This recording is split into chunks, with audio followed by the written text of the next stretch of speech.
Good morning, everyone. Thank you all for being here. My name is Kathleen Franklin, if I have not gotten the chance to know you, and I get the pleasure of introducing our speaker this morning, Bailey Hill. Bailey is an old friend of mine, and we served on camp staff together and grew up coming to youth group things here at St. Stephen's together. Bailey is a multi-instrumentalist. He is originally from Fultondale, Alabama. He got his start learning mandolin at the Alabama Folk School, which is hosted at Camp McDowell. And from there, he also learned to play the banjo, guitar, and the fiddle. He specializes in American old time, bluegrass, and Celtic music. He started teaching lessons at the Alabama Folk School's youth camp and has been teaching at Homewood School of Music for about 5 years now. He is an experienced performer. He is a member of a band. He has performed at the Acoustic Cafe, Birmingham Art Walk, Birmingham Museum of Art, and so many others. He especially has a passion for teaching and performing, and comes from a fundamental drive of wanting more music in the world. He really does believe that music is not just a hobby. It is a way to build community and fellowship, and he is so good at creating opportunities to do that. So I'm thankful that he's here this morning, and I'm glad I get to introduce you. So please enjoy Bailey. Good morning, everybody. So I just want to start this off by just talking about, what is the role of music, not just in our lives as Christians, but in our lives as humans, right? Like what does music do aside from entertaining us, aside from being something that brings us joy and lets us dance together and lets us party and all this good stuff that music does, right? Music throughout history has been such a fundamental focus point of human gathering, and a really, really passionate and intense way to share human experiences that breaks down things from language barriers to everything else. It's such a fundamental part of who we are. One of the, I think, more fascinating things to me when it comes to music is this idea that not only when you're playing it, but when you're just enjoying it, your mind gets on the same wavelength as everybody else that's around you, right? You're hearing things in that same rhythm. You're hearing that same melody. And whether or not you're performing that, or whether or not you're just listening to it, you are synced up with everybody in that room. You are there with them. Y'all are having that same shared experience. And there's not anything else that we really do that quite embodies that like music does. So I think there's a lot of similarities between that and what the church does with worship, right?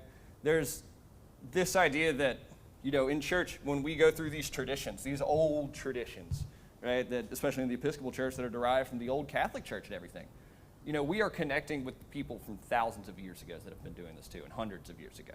And it's the same thing with music. I wanted to kind of start by talking on that a little bit, because I'm going to play a couple of songs here in a second. The first couple of songs I'm going to play, everything I'm going to play today is going to be traditional music.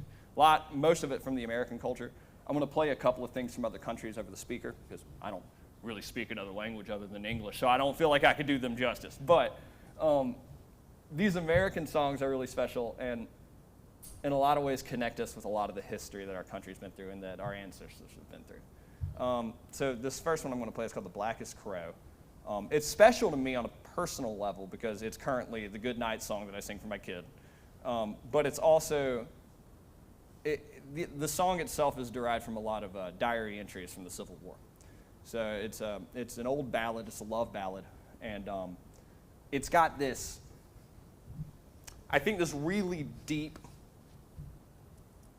connection to what emotions were for families at that time, right? And what people were going through when people were splitting up and people were going off to war.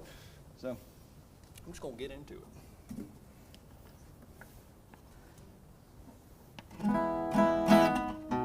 The song's called The Blackest Crow.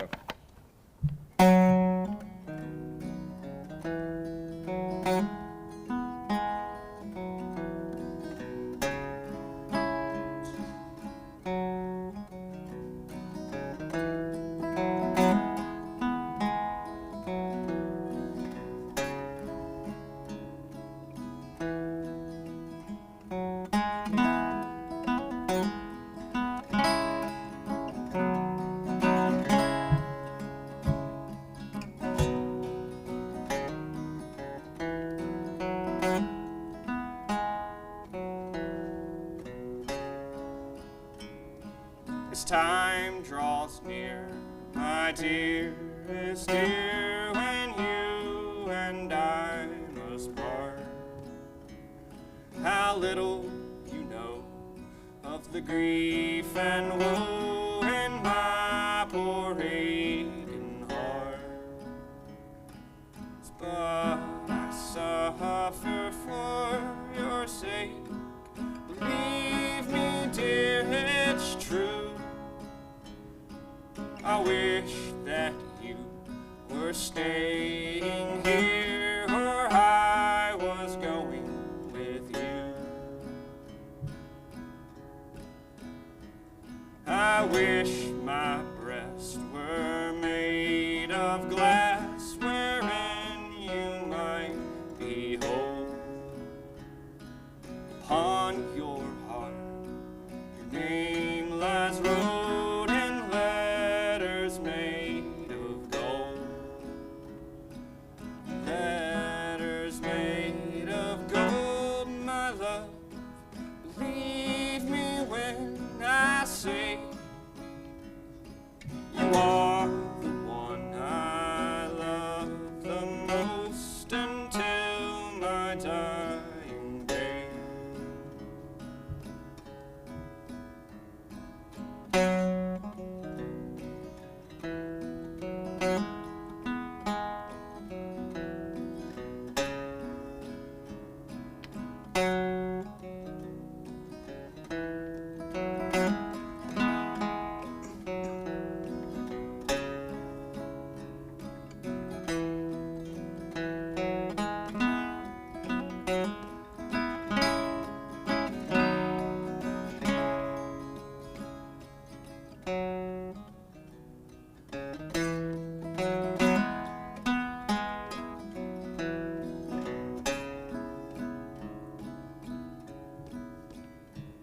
The blackest crow that ever flew will surely turn to white.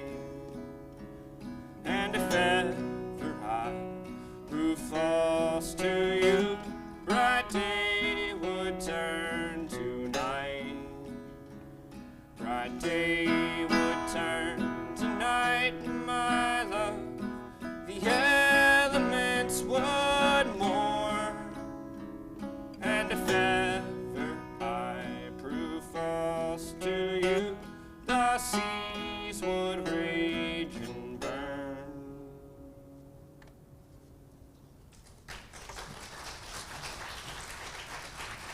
Thank you. I like that song a lot. I always thought it was a fun one. So, gotta get into, what can music teach us, right? There's a lot of things music can teach us outside of just how to play music, because that's the obvious one, right? You can learn scales, and you can learn rhythms, and you can learn patterns, and all those things are very important. But there's this whole other level to learning music that teaches a lot about who we are and a lot about character, I think.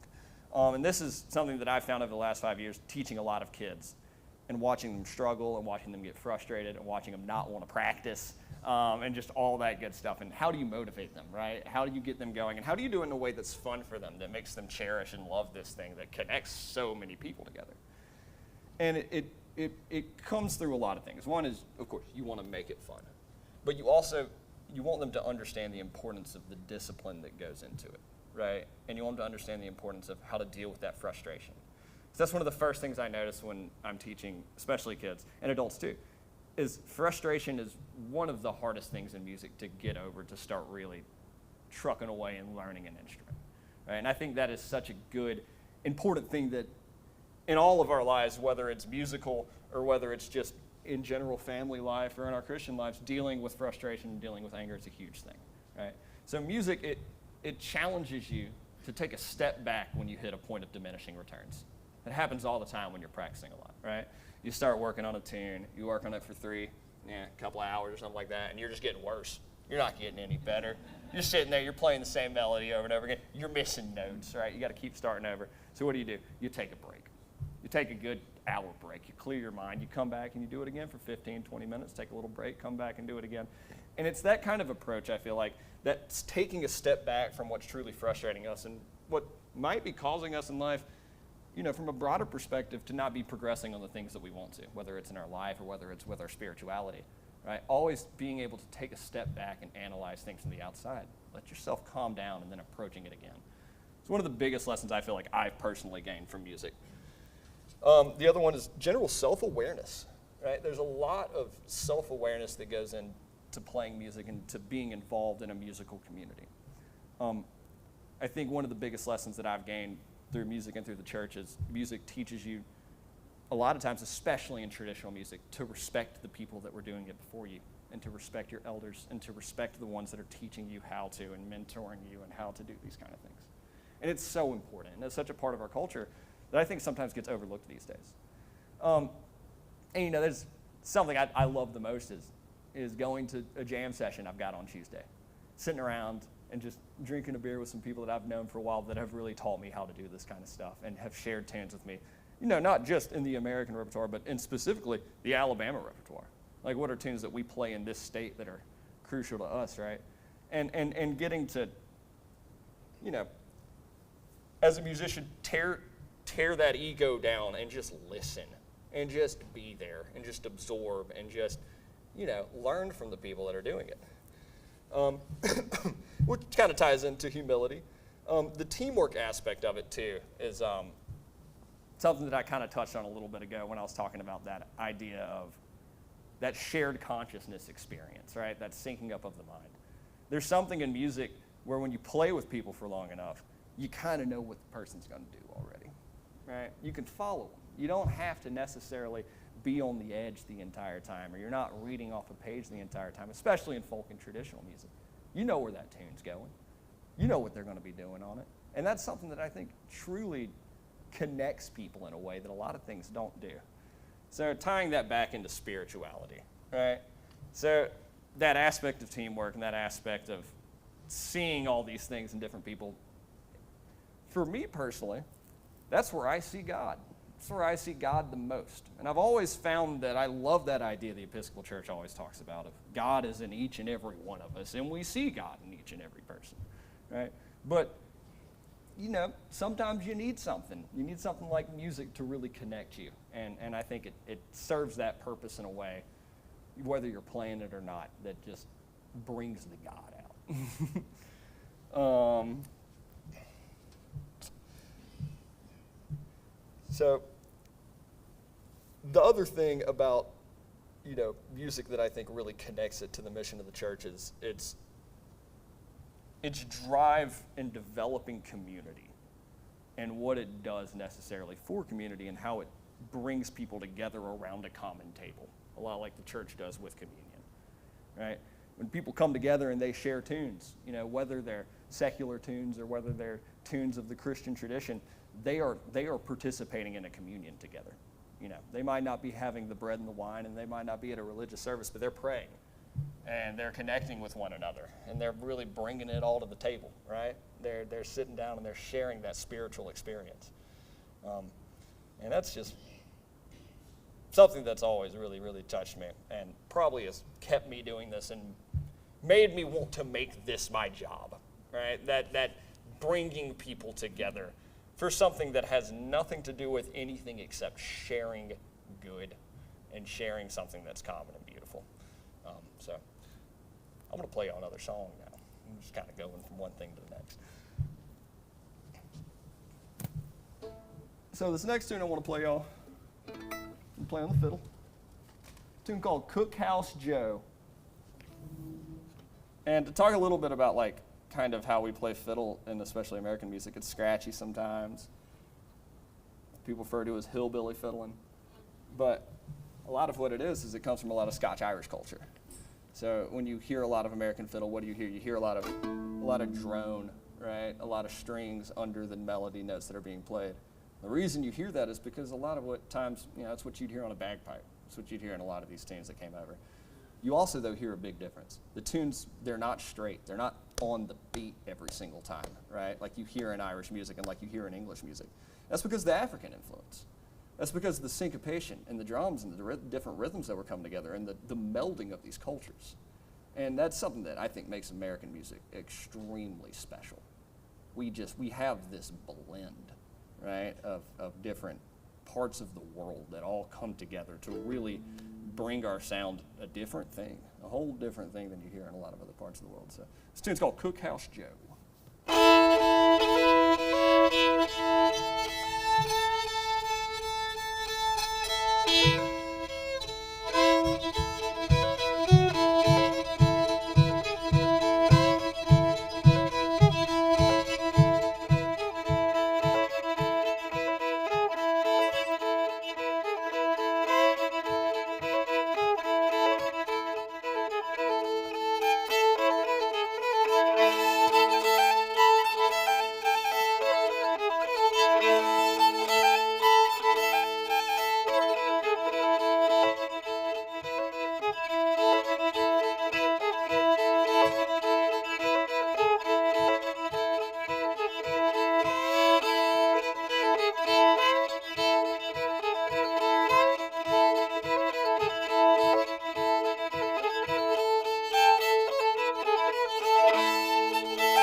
Thank y'all. I like that tune a lot. We call that a crooked tune because you can't dance to it. So crooked tunes are generally, especially in American music, a lot of our fiddle tunes that we play, you know, they're squared up. They've got a specific number of beats so people can dance to them. And I played a contra dance last night down in the YWCA. Highly recommend checking out our dance community in Birmingham. It's fantastic. Square dances and contra dances. They have them like twice a month. They're a lot of fun. But we played last night. When you're playing a dance, you sit there and you play the same tune for like 20 minutes straight. You just sit there as a musician and you just play it. You really get to zone out, and I think that's kind of cool. But every tune is squared up with the beats they have, right? So the dancers can dance, so the callers can call the amount of steps that are in the dance so everybody knows what's going on. You can't do that to that tune, because that tune's got a crooked number of beats. It's got like 2 at the end or something, and it just throws you all off if you're trying to dance, but it's a great tune.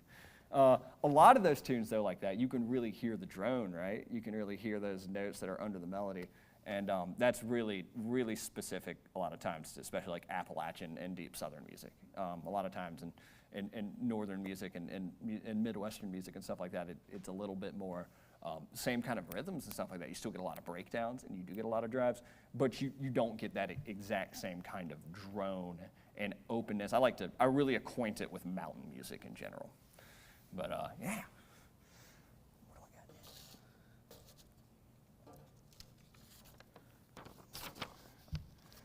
So listening to music, especially folk music from other cultures, can teach us so much about not just the music and the musicians who made it, but the people who value it and the people who listen to it and the people who hold it as a high regard and a part of their culture.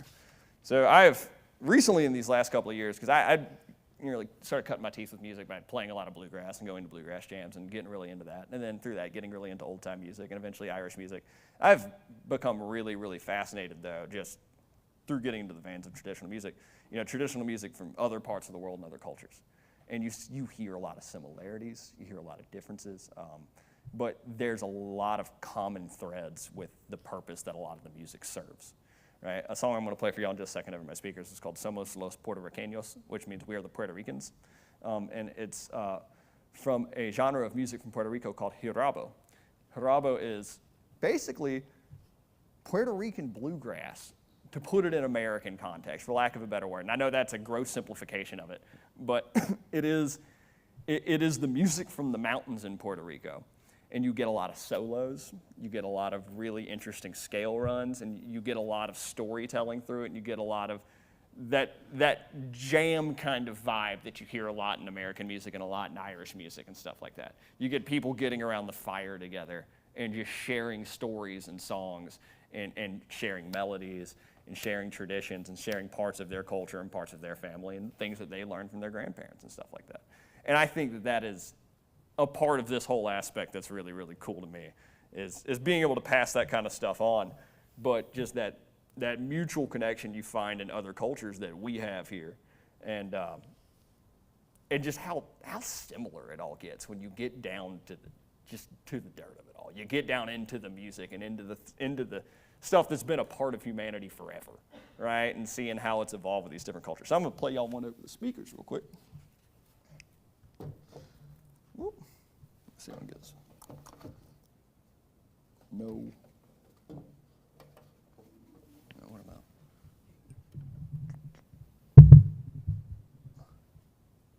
What about that? I think that'll work.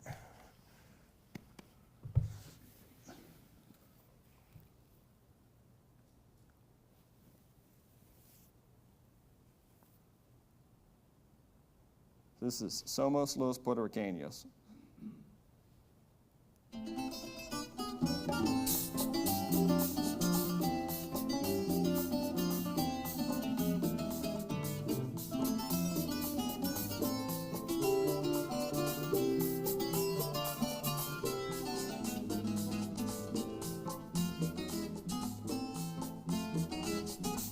Honestos y generosos, honrados trabajadores, incansables luchadores, cordiales y bondadosos,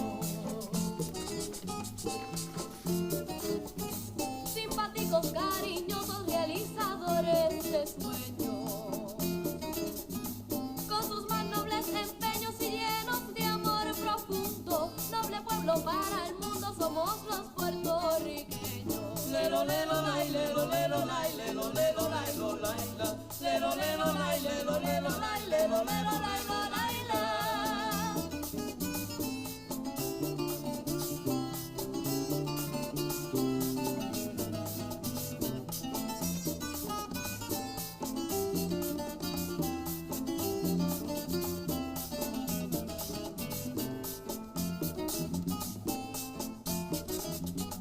Ricos de hospitalidad, expresivos, elocuentes, humildes pero valientes de frente a la adversidad. Éticos con dignidad, viejos, jóvenes, pequeños, blancos, mulatos, trigueños y con un cálido arrullo, un pueblo lleno de orgullo, somos los puertorriqueños. Lelo, lelo, lai, lelo, lelo, lai, lelo, lelo, lai, lo, lai, la. Lelo, lelo, lai, lelo, lelo, lai, lelo, lelo, lai, lo, lai, la.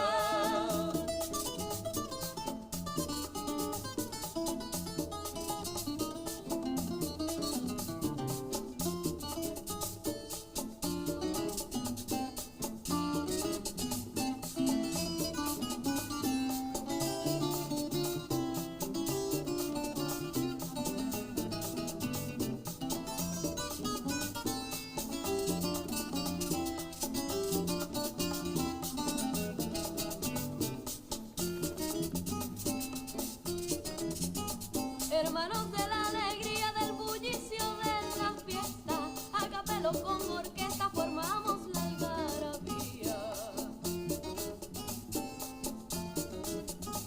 Cada noche, cada día se notan rostros risueños, porque en los desempeños de todos los borincanos, solo una raza de hermanos somos los puertorriqueños. Lelo, lelo, lai, lelo, lelo, lai, lelo, lelo, lai, lo, lai, la.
Lelo, lelo, lai, lelo, lelo, lai, lelo, lelo, lelo, lai, la.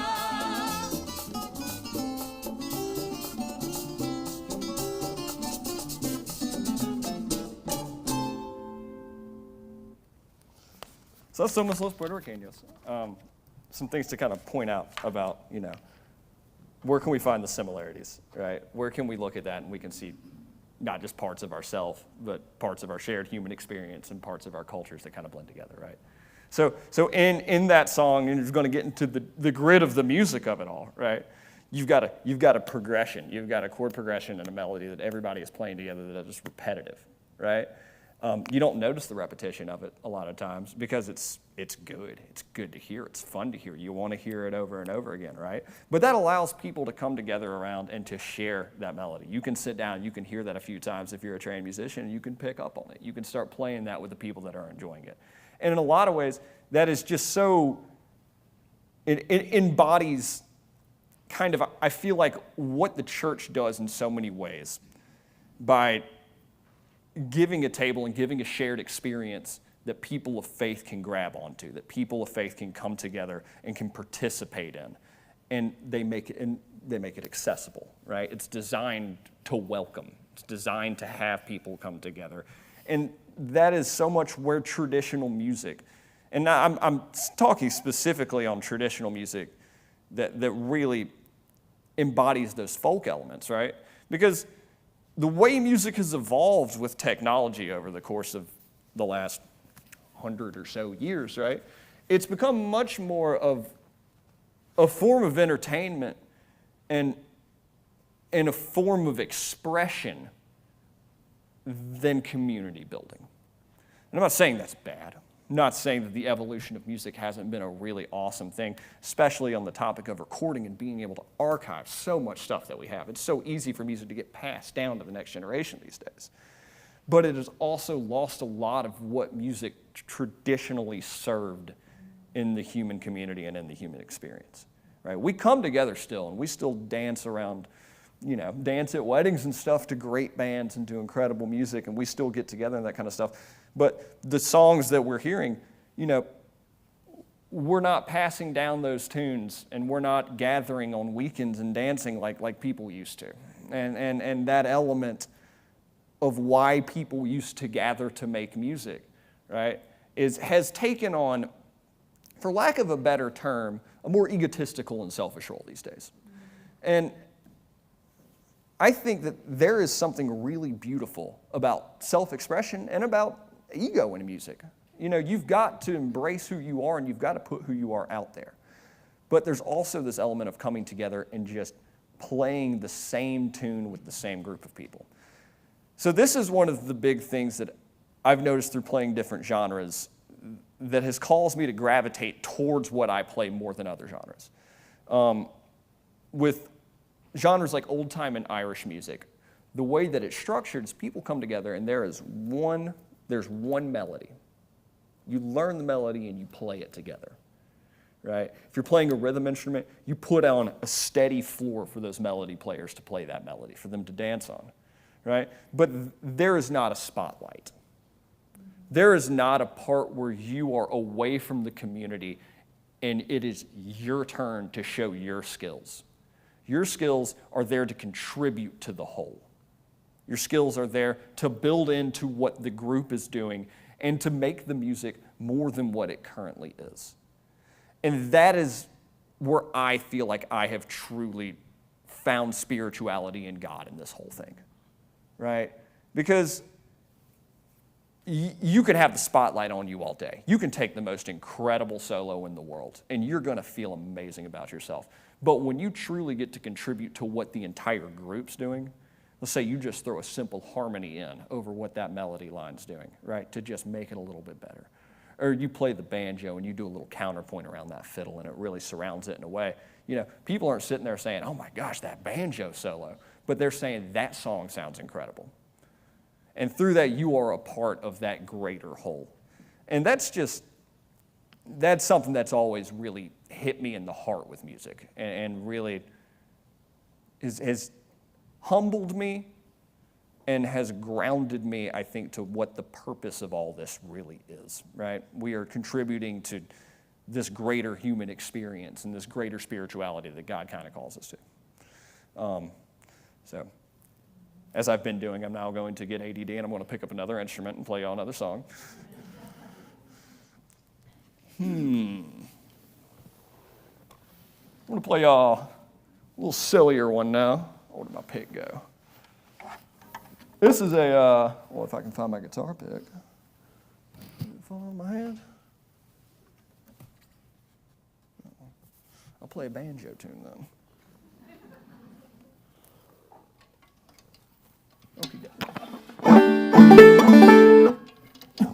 So the style of banjo I play is called clawhammer. It's old-time style banjo, pre-bluegrass. This song is called The Cuckoo. It's an Appalachian ballad.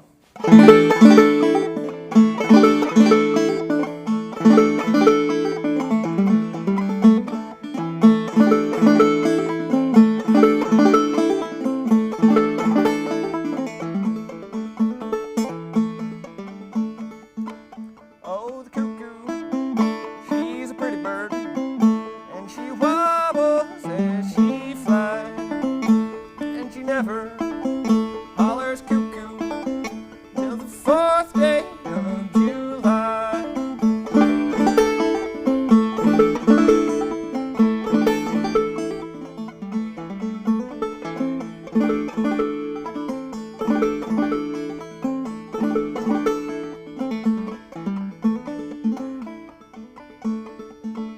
Well, I played cards in old England, and I played cards over in Spain, and I bet you $10 that I'll beat you the next game.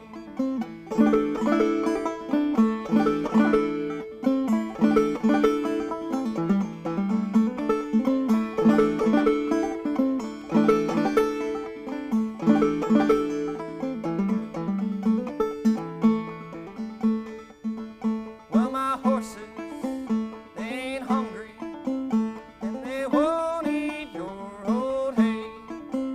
And I ride on a little further, and I'll meet you the next day.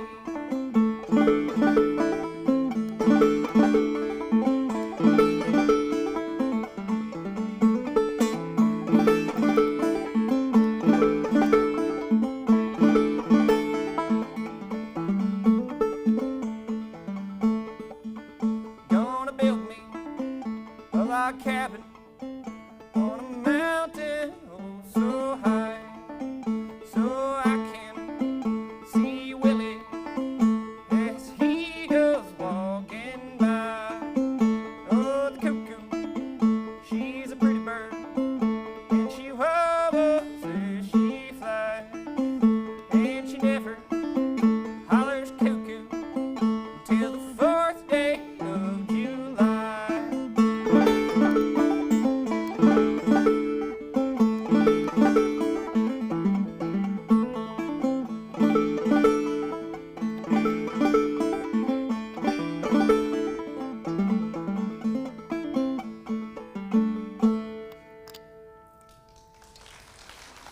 Thank y'all. Man, I wish I could find that guitar pick. I was going to play y'all a fun little steamboat ballad. Why isn't it? No, not in that pocket. Well, maybe I'll just give it a gander with no guitar pick. Let's see if that works. Oh, there's one. Cool. I just had to pick up my giant wad of paper that I keep in my guitar case all the time in case I ever need an emergency song and I'm not thinking clearly. So here's another one of my favorite ones in the American repertoire. This one is a steamboat ballad. It's called Rock About My Sarah Jane. Steamboat ballads, you know, a lot of people used to go on vacations or ride around on steamboats, right? And they'd hire folk musicians to go up and down on the steamboats and everything, and my fingernail clippers, and to play songs and to do various things.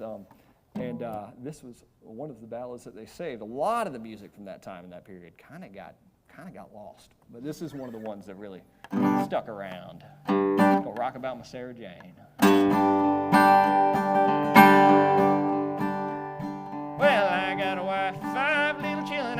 take a trip on the Big Mac Bill and old Sarah Jane.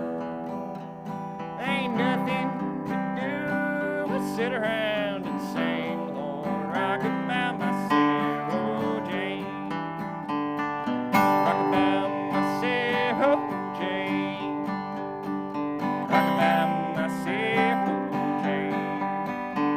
Ain't nothing to do but sit around and sing old rock about my Sarah Jane.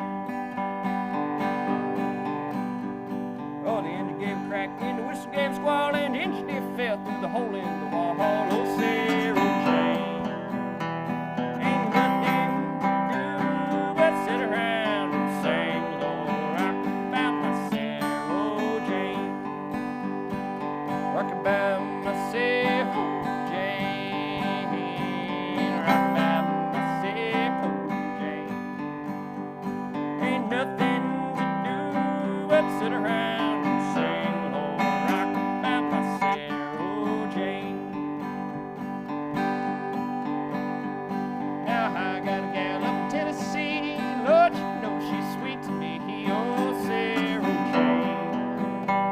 Ain't nothing to do but sit around and sing rock about my Sarah Jane. Engine gave a quack and the whistle did blow and the head captain went done fell overboard, oh Sarah Jane. Ain't nothing to do but sit around and sing rock about my Sarah Jane. Rock about my Sarah Jane. Rock about my Sarah Jane.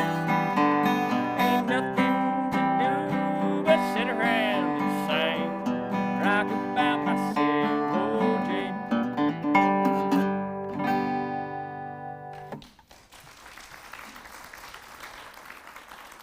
Thank y'all. How much time do I have left? A couple of minutes? Okay, well, I'll play one more then.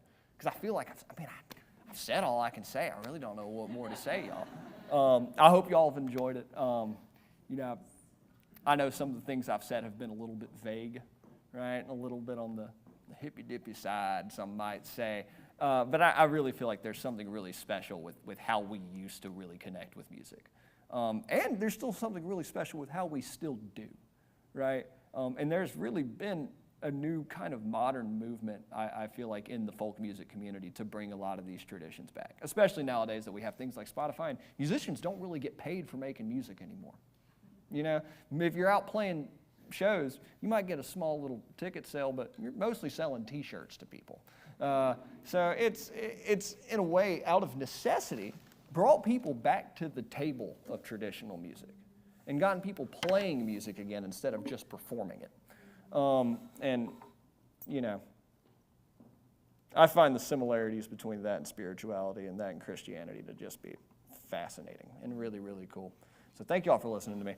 This last one I'm going to play for y'all is a ballad I learned from my buddy Ben. He's the guy that I play most and write most of my music with, my friend from Tennessee. And this is a ballad from the Cumberland Plateau in Tennessee. It's called In Came the Owl. And it's traditionally an Irish ballad about fish giving courting advice. Okay? So it came over to Appalachia, and now it's about birds giving courting advice, because there's not a lot of fish in the mountains. Hope you all enjoy this. In came an owl with his face so wide in the middle of a dark and mournful night. The best of courting I heard say is to court all night and sleep the next day. In came a blackbird sitting in a chair, and once I had me a lover so fair. Then one day he turned his back, and ever since then I've been dressed in black. Then said an eagle as he flew, if I were a young bird, I'd have two. So if one grows fickle and decides to go, I'd have another string tied to my bow. Then said a little bitty turtle dove, I'll tell you how to win one's love.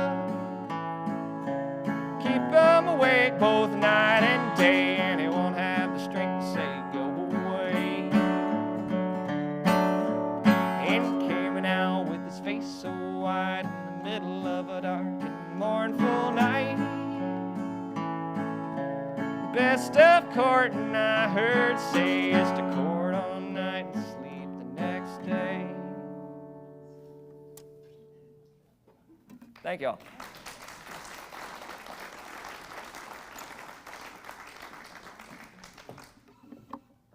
I'm going to close this off with just a couple of things to say. And first, I wanted to just say thank you, Bailey, for sharing your gift with us. It is such an honor. For having me. One thing I wanted to highlight, and I thought Bailey said so eloquently, was, the traditional music really does bring people together. It's not about one person's gift being shared. It's about a community experience, and I think that's really what God calls us to do. That's the mission of who we are as God's people, is to work together. We are called to be in community with one another and to love each other and lift each other up. And I think, like Bailey said so well, that's really the point of what his music and what the kind of music he loves to play is all about. So, again, thanks, Bailey. Yeah. And thank you all for being here this morning. I want to invite you all, if y'all are ever free on Tuesdays or on the second Sunday of every month, come out to our jam sessions we have. Even if you don't play, come listen. Just come have a beer and participate with us. It really is. It's a community building activity. We get together at District Brewing Company every other Tuesday. This Tuesday is the on week. District Brewing Company. And we play Alabama and American fiddle tunes. We just sit in a circle and just have a good time with it, do this exact kind of thing, sing ballads. And there's another really amazing Irish session that happens the second Sunday of every month at the Casual Pint in Hoover. So I just want to invite y'all all to come out and enjoy and listen to some of that stuff, because it's some of, in my opinion, the coolest music you'll find around Birmingham, and you don't even need a ticket to go hear it, right? You just get out there and listen. So. If people want to support your band and want to hear you play, Yeah, if y'all want to support the band, I play in a comedic string band called the Yellow Dandies. It can be a little edgy sometimes, but we try to keep it rather tame. And we don't really have anything coming up this month, but you can check us out on the Facebooks, and on the Instagrams, and all that good stuff. Y'all look up the Yellow Dandies, and we usually have our calendar up there. So we'll be firing it back up in the springtime. Yeah, thank y'all.